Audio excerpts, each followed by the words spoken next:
Hey y'all, welcome back to Chatting with Coach Amy. Today I'm joined by my BFF JJ. Hey guys, she hasn't been here in a while. Oh, did you look to see how long it's been? No, but Darlene probably could do that for us. Okay. So she hasn't been around for a while. We were just talking about that. It just kind of naturally stopped. I don't know.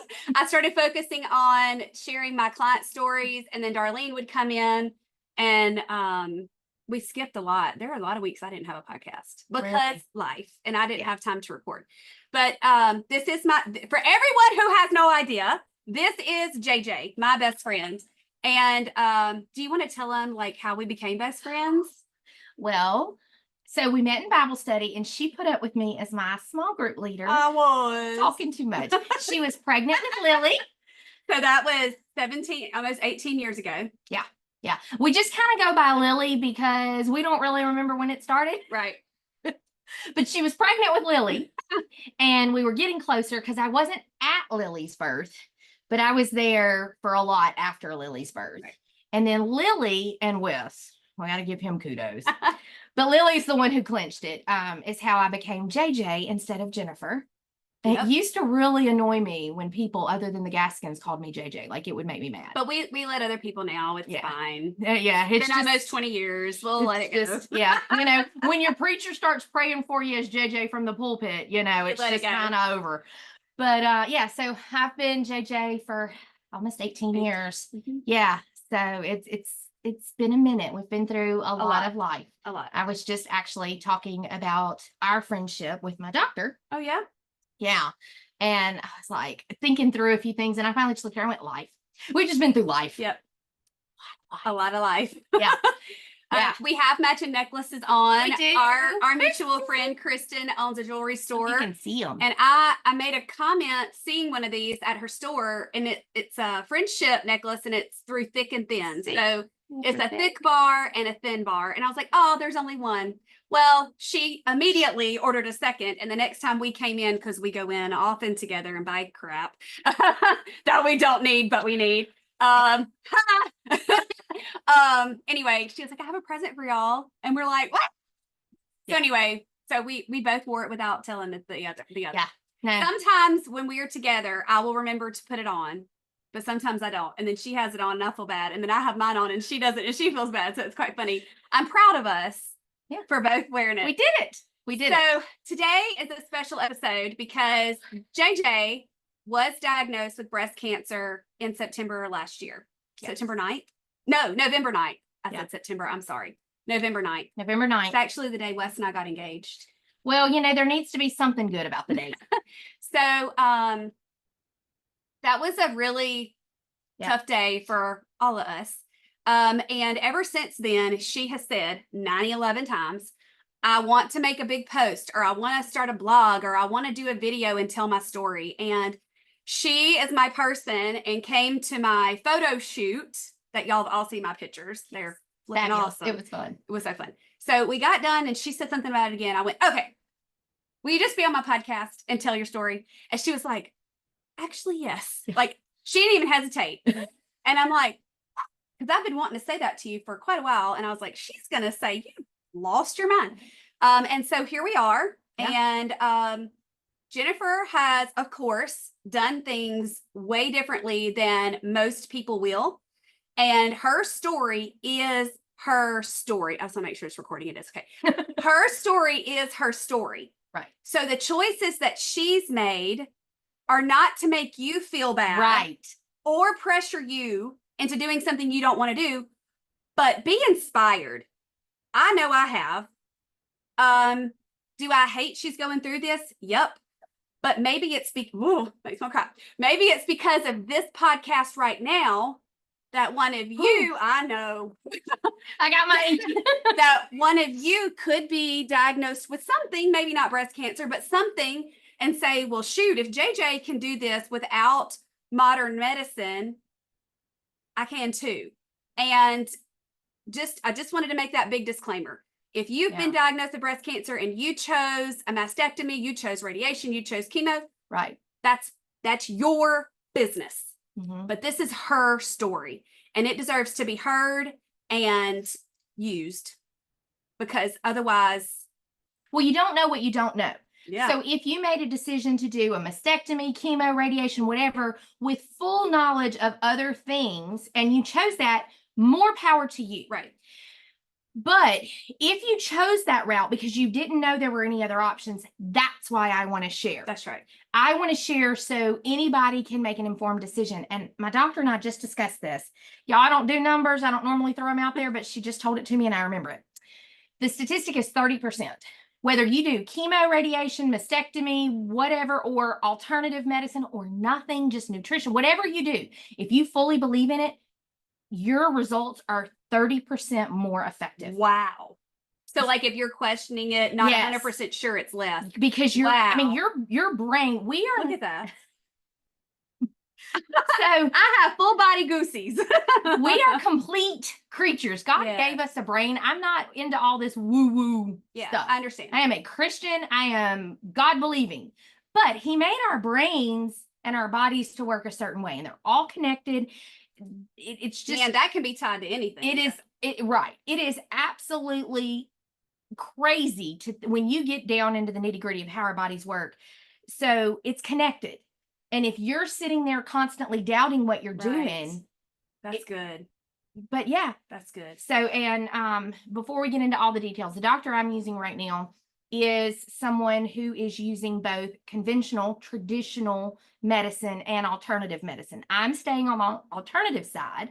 Actually had to get one thing filled at a pharmacy the other day, and I just looked at her and I went, I don't like this. And she went, it's still natural. It's just compounded. And I'm like, let it go. Let it go. A prescription. So that is my doctor's scope is doing both. And so for her to say that was really cool. That's cool. I want to say this because if you get into this and you're like, gosh, this is forever. Yeah, this may be a two-parter. It will be. Yeah. It's gonna. So this will be whatever this is, whatever day you're listening to this, the next week it'll be the rest of it. Yeah. So so just know that you're in for a time. Yeah. So it's like I feel like I don't even know where to start or how to start. So we're just gonna start. And why don't you start with when you contacted me that you were concerned you had a problem? Okay. Do you remember? Yes and no, but I'm gonna back up a little bit. Okay. So for those of you who do know us, you won't be surprised that I share this story at all. For those of you who don't know us, scroll on by. I just want to be real with how I found this because it's important and it is part of what I want to share with you guys. I remember. I'm proud of you.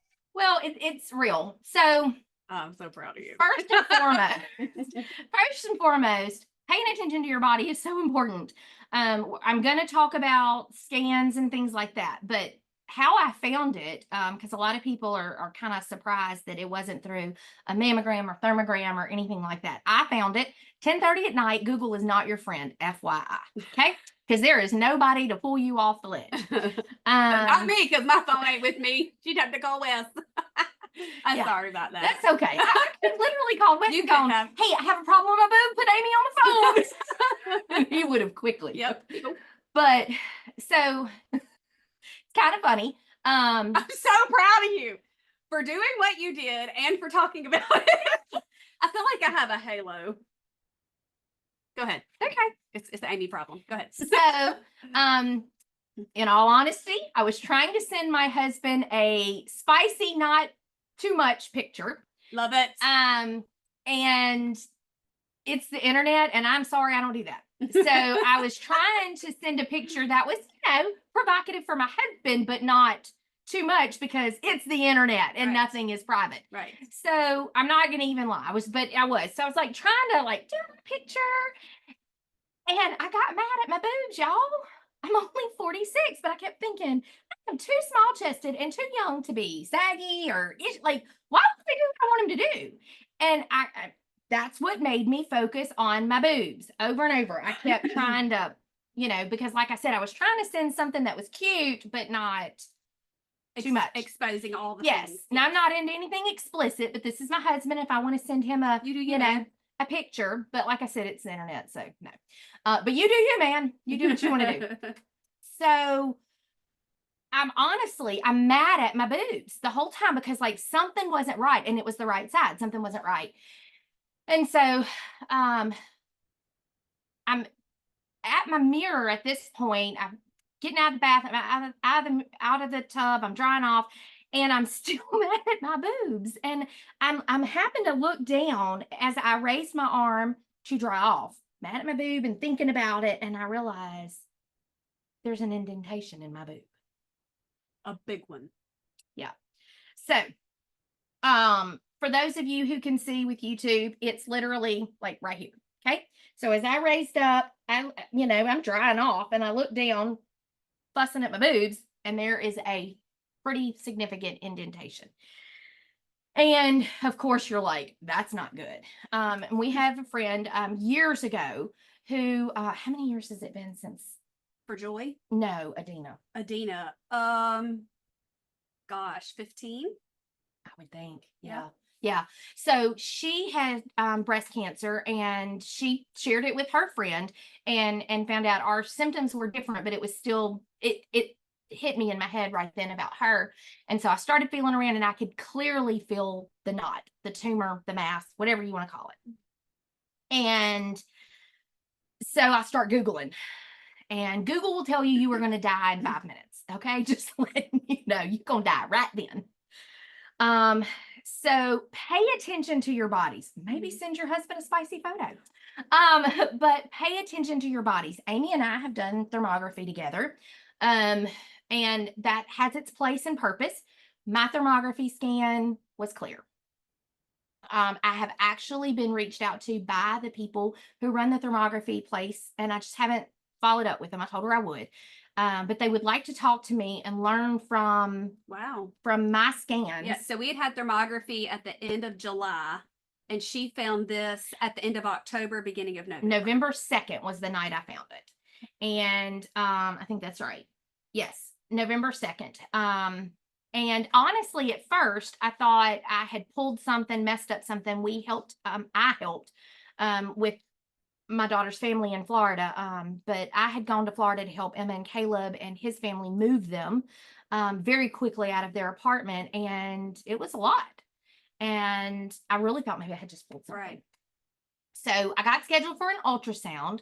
According to the doctors that I'm using, ultrasound is more of the gold standard than thermography, mammography, or anything else. The only other thing that comes close is MRI with contrast. And contrast is not good for you. It's gadolinium. Am I saying that right? I think you're right. I think I'm saying it right. I could not be, but it's contrast. Iniums don't sound good to me. Right. It's contrast, and it's not good for you. Most of us have had it at some point, but it really, once you know, you know. So just know that ultrasound is your gold standard of non-invasive imaging. So I got scheduled for that, had a horrible experience with the radiologist. Now, if you know me, some people call me a bulldog in a loving, good way, because I'm going to get it done. I'm going to handle it. You're not going to push me over. And I left 3 different doctor's appointments in tears because of the bullying by the medical professionals in my arena at the time. Medicine is needed. I have some people, thinking of quite a few right now in my head, that are doctors, nurses that I love and respect completely. So this is not a blanket statement, but as a whole, medical professionals only stay in their lane, and they do not like to talk about anything outside of that that's alternative. Yeah. And the radiologist walked into my very first ultrasound and said, "Why are you here? This is cancer." I was by myself. My husband was in the hall, and I was there thinking I had a cyst. It's not a cyst. It was not. And that was on the 9th. That was on the 9th. That was as soon I as was in Hattiesburg. by herself. Yes. Every person that we wanted to tell immediately, I had to tell by phone. Every person except for Red. He was in the hall. Because as soon as she said cancer, I'm like, well, wait. Can my husband be in here for this? And so they went and got him, and then we talked some more. But every other person that we told, I had to tell by phone. And she's like, why didn't you FaceTime me? I'm like, I couldn't look at you to tell you that. It was bad enough by phone. Okay. It was rough. I needed to see your face It was rough. because she wasn't saying anything. We were just sitting there. I couldn't. And I was fixing to meet somebody for lunch, and I couldn't say a word to her about it because she knew JJ. And I just, yeah. Man, I could have got a Golden Globe for that acting. I did call Wes immediately and squall my eyeballs out. Yeah. And then I had to put all my makeup back on and go eat Mexican. Yeah. Yeah. Well, Red and I were headed to get lunch, and then we were waiting for our kids to call us back. And I'm like, I can't be sitting in a restaurant. So we went and got, I don't even remember what we went and got, but we went and got something and just ate it in the vehicle so we could talk. Yeah. My poor son-in-law had to find out first because I didn't want to tell our daughter by herself. Right. And that was very wise. Yeah. Well, I couldn't call her and be like, hey, hello, home. Oh, no. Okay. We'll call us later. Right. Couldn't do that. Right. So I had to text him, and bless his heart, he called. He knew. I bet. I mean, he's very intuitive. Yeah. And so he got off work. I'm already crying. He got off work and went home to be with Emma so we could tell her. Woo, y'all, it was a shock. And something that I said to a couple of doctors, I'm sure to Amy and other people, was like, excuse me, but what the hell? Ever since our son's health issues, which was a vaccine injury, whole nother topic, in 2011, we have done things more consciously. Not 100%, but we try to do organics when possible, clean products in our home, try to be really balanced about any junk that we did. I've spent a fortune on organic products and alternative medicine and supplements and all the things. And I'm like, me? No, that person. Honestly, y'all, my husband has told me nothing is off limits in this. I asked before I did this, but I'm not even lying. I've always expected it to be him. I've always expected it for him to have the health issues and me to take care of him. And maybe that's a lesson God's teaching me because I'm a good caretaker. She ain't a good care getter. Lord in heaven. I don't know how to accept it, how to stop, how to rest. I don't. And I'm learning. I'm definitely learning. Hang on, I'm checking. Okay, never mind. Sorry. I've got my phone here for notes and to be in touch with people, but my phone is on do not disturb. My husband's going to buy me a ceiling fan at Lowe's. I told him, do not call me. We'll be doing a podcast. But if you can't find what I want, text me. So that day it was rough.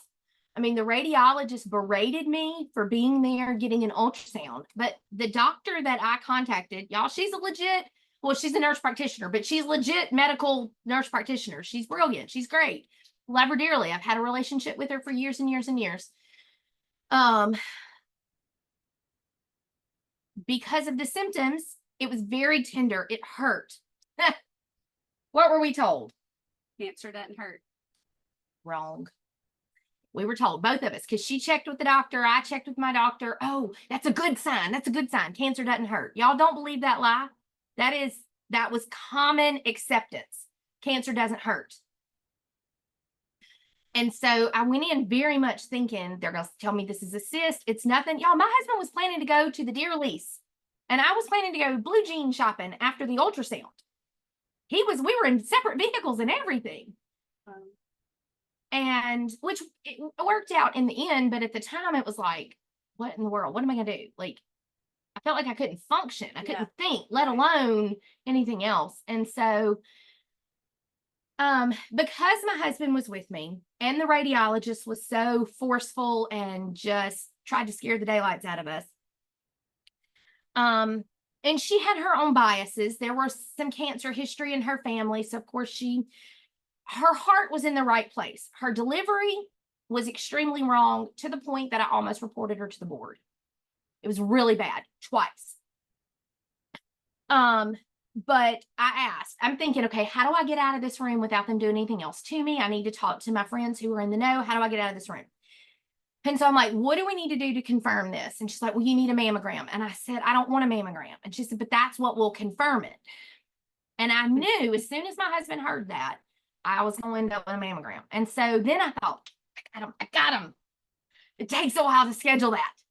So I'm like, okay, well, we'll get that scheduled and come back. And she said, no, ma'am, I've upset you. I'm going to walk you straight to mammogram right now. And we're going to do this. And I'm going to stay and read it right now. Thanks, but no thanks. That's what I wanted to say. But I knew my husband is standing there hearing my wife has cancer. Yeah. And as much as he supports me and trusts me, I knew he was going to be really upset. And I tried to put myself in his shoes. His person has this hanging over him. Well, So why would you not want to get a mammogram for you? For me. So a mammogram squishes sensitive tissue and shoots it with radiation. I just don't think that is wise in any sense of the word.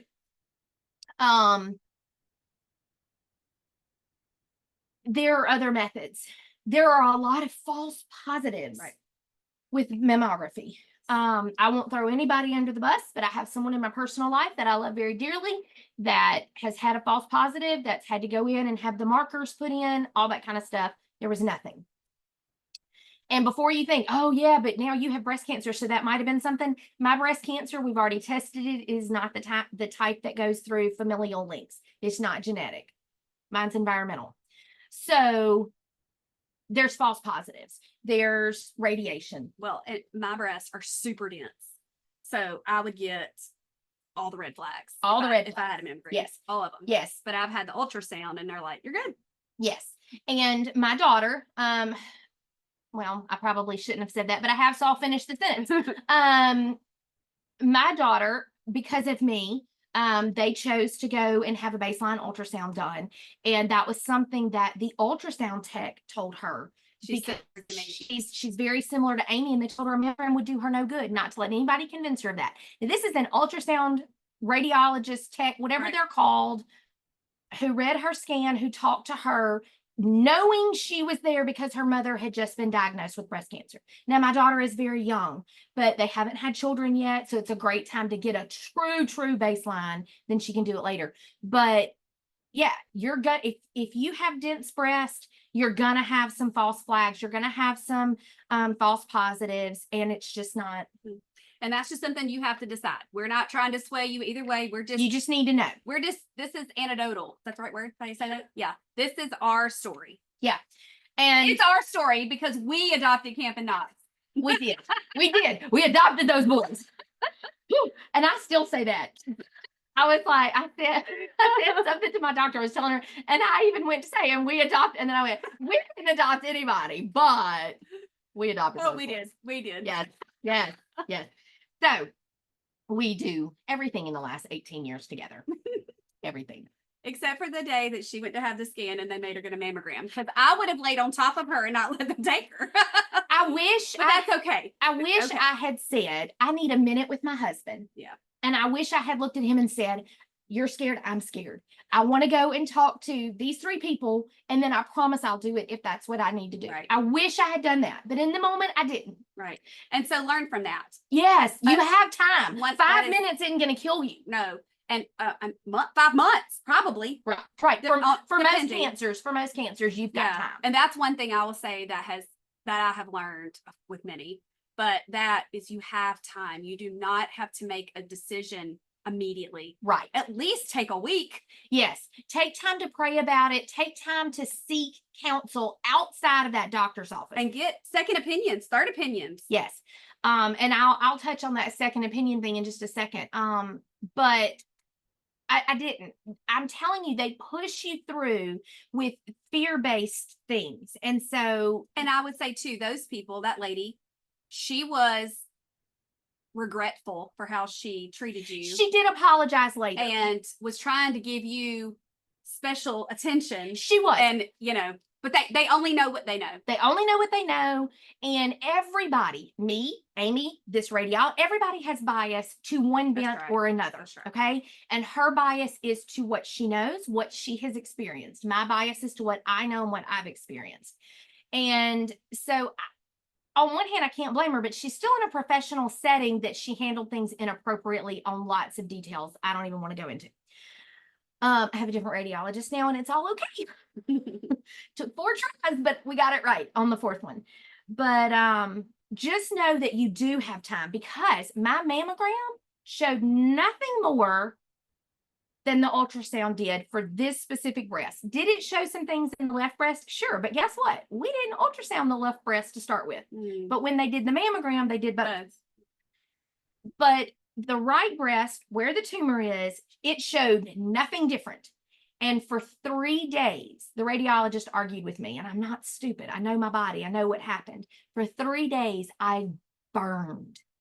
We had a Friendsgiving that following Saturday that I had to leave because I was hurting so bad. Literally, you could have drawn a line straight down my breast to the back of my underarm.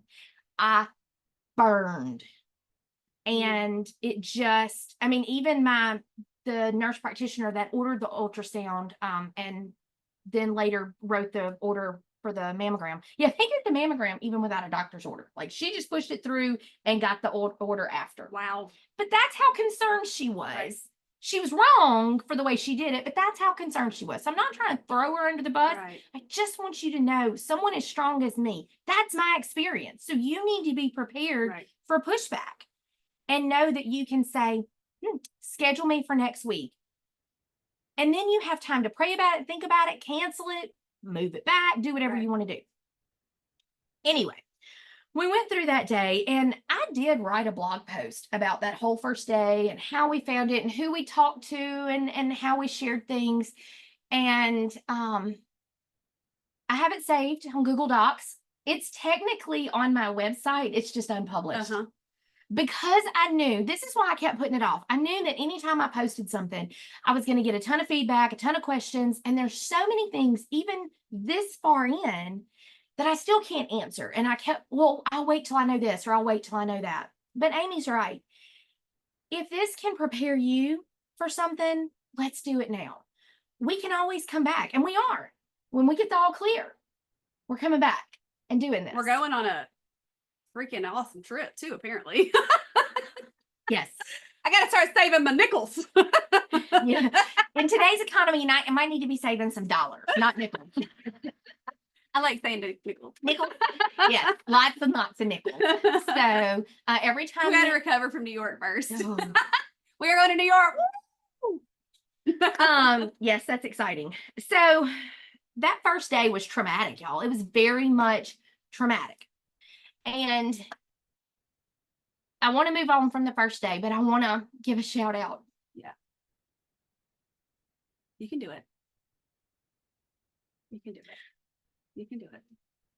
I asked for permission.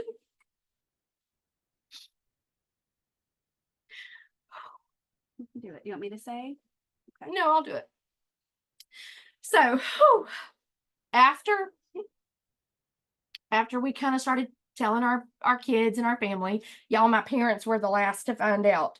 My mother was opening a new business and was at the new business that day away from my dad. And I couldn't tell her on her own. So bless my mother's heart. She didn't find out until late that night. That was her fault. But we decided that my husband was going to go on to the deer lease. I stupidly said, yeah, I'm still going shopping. I need to get this off my mind. I need to do something different. And so we split up. And then I thought, nope, not doing this. And I made a beeline for a friend's house. Amy was in Hattiesburg. It's okay. You needed to go to her. I was no help. I would have been mad. I mean, I could have rose to the occasion probably, but this was perfect. This was perfect. I have a friend, Lindy McGee, who was helping her husband with his cancer journey. And Lindy and I have been friends for, I don't know, at least, got to be 10 years. Oh, no, it's more than that because we're in 2024. Mm-hmm. So 13 years would be 2011 when Gavin was hurt. So I'm thinking the beginning of 2011. So at least 13 and a half years. And Lindy is brilliant. Lindy is an advocate for anybody and everybody.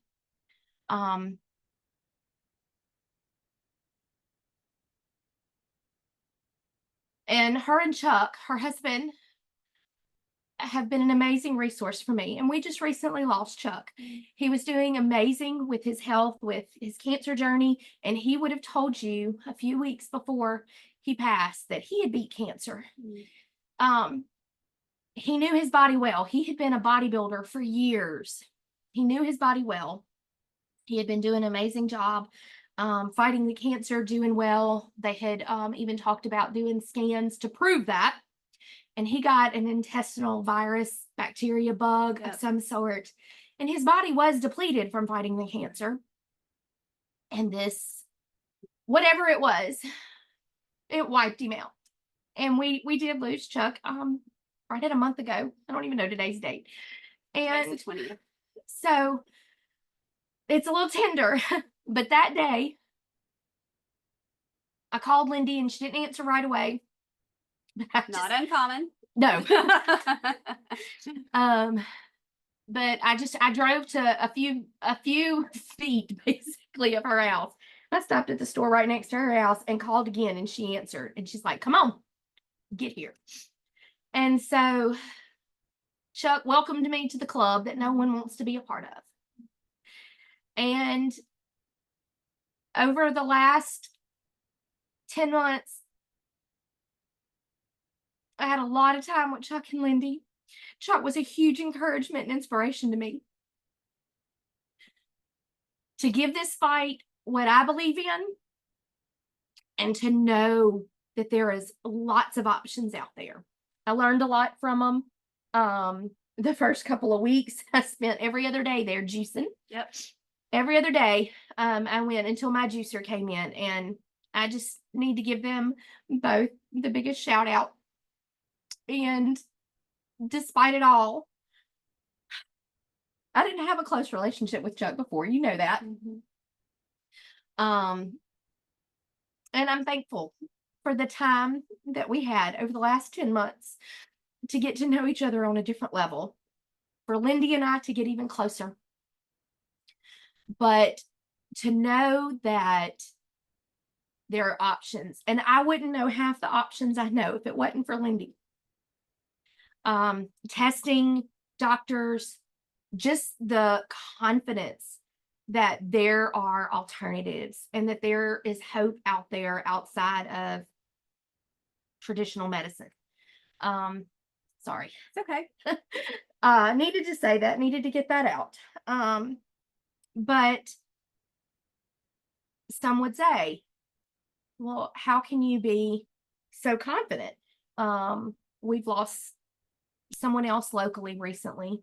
I'm not naming names. That's their personal family issue, but I know some of their things. I lost them. I had a friend reach out to me, I think 2 months ago, from the ER. They found a mass, and we've lost her. There's been a lot of cancer loss in my life. So this is not coming from a place of unrealistic hope or rose-colored glasses. I know the risk. Yep. But I know the hope as well. Something that I've learned from Lindy is the cancer statistics that they give you, like at MD Anderson or some of these other conventional cancer treatments, they're 5-year studies. So 5. So if you pass 6 years after, you're still counted in the survival. So if you're like 5 in a day and you die, you're still a survivor. Yeah. If you hit 5 years, that's what they study, is 5 years. Y'all, I have 46. That's just 51. Yep. That ain't nothing. I don't have grandbabies yet. No, you don't. 5 years. I don't want 5 years. I want 20. I want 30. I want whatever the good Lord will give me. We're going to be 101. There we go. At the nursing home. No, better not. They better not put me in a nursing home. No, we'll look. One of the kids can have the house, and they can turn this into JJ and Red and Amy and Wes's condo. Oh my God. Right here. Oh man. Yeah. No. Gavin can have my house. I can have his house. Switch right there. We got our compound. We got it figured out. We're good. Yeah. But I think this is a good time to stop. Okay. I love that. You're good. Take your break. I think this is a good stopping point for us to end this spot. It's Wow. given you a background to our relationship, to the beginning of her story, which is always, I don't say wrong. It is probably the scariest part of Oh, anyone's absolutely. cancer story. And the way that she thought it through and how she reached out to other people. And so in the next episode, so weird. What I want to do and what we'll talk about is what she chose to do, how long she chose to do it, and when she saw it wasn't working, she found something else. Right. Because she's a bulldog. So that's it. Tell them bye for now. Bye for now, y'all.